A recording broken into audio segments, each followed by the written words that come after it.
Kitchener Centre. Thank you very much, Mr. Speaker, and I'm very pleased to join the discussion today on Bill 115, the Electoral Boundaries Election Reform Act. Now, in my riding, Mr. Speaker, I know you're familiar with it because you live close by in Kitchener Centre, we are mainly an urban constituency, and in recent years we've experienced a tremendous amount of growth, and we continue to grow in my riding.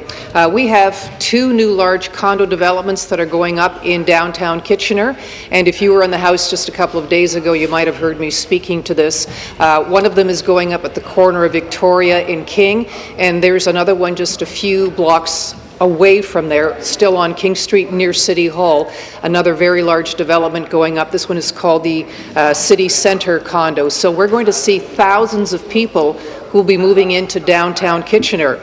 We want to make certain that people in Kitchener are adequately represented. Now, my constituency office is just a few blocks away from there, and I will tell you that I get about 200 inquiries every day, Mr. Speaker, so people who are calling, people who are emailing, and people who are walking in. And I know I've compared notes with some of my colleagues, finding out how many inquiries they get every day. So we hear about these large numbers.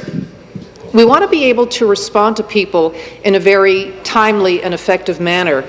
And when we have these very large ridings with high population, sometimes it becomes very challenging to do that. So by adjusting our provincial boundaries to meet this shifting growth that we see in the province, it's going to make certain that all people in Ontario are going to be fairly and effectively represented.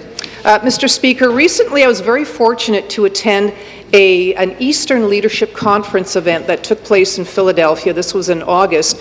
People there were very excited as they were preparing for a visit from Pope Francis.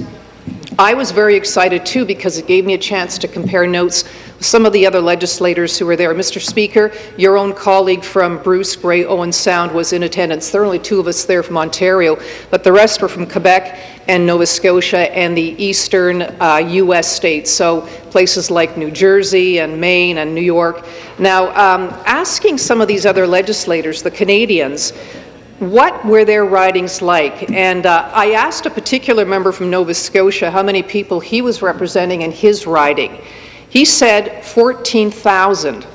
And my jaw dropped. I was quite envious. 14,000. He said, how many do you have in your riding? And I said, well, in Kitchener Centre, I have 120,000.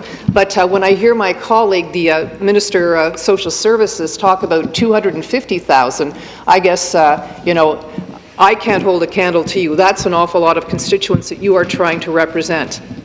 Mr. Speaker, in my riding, I am seeing the southeast corner being shaved off as we see the creation of Kitchener South Hespeler. You've heard mention of this.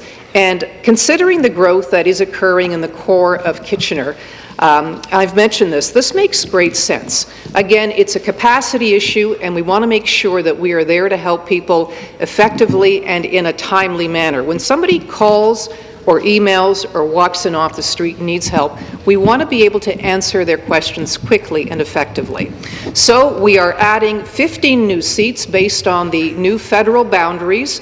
Having provincial and federal boundaries that are similar is going to cause less confusion for voters. Now, here are a few facts for you for people who are at home, who are watching, who want to know how this is going to work. If this bill is passed, consider that the new provincial boundaries are going to take effect after the first dissolution of the Legislature, after November 30th of next year, of 2016.